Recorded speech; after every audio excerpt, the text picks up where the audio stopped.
I would just like to know what you can say to reassure us that this election will not be rigged or stolen. Well, I tell you what, it helps in Ohio that we got Democrats in charge of the machines.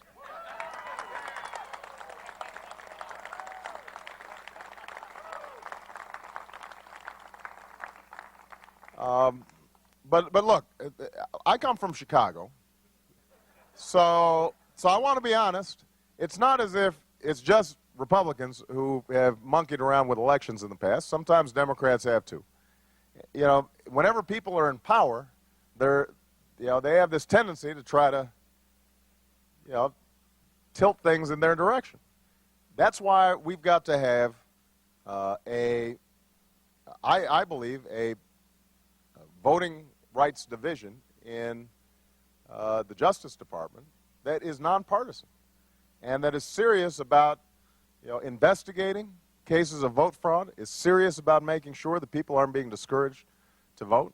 That's why the voting rights legislation that was passed a couple of years ago to help county clerks make sure that the machines were in place that were needed are important. That's why we need paper trails on these new electronic machines so that you actually have something that you can hang on to after you've punched that letter, make sure that it hasn't been hacked into. I mean, those are all part and process of making sure that our democracy works for everybody.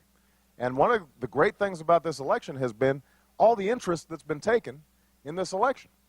I mean, when I spoke Thursday night, there were more viewers than watched the finals of American Idol. Now that's big.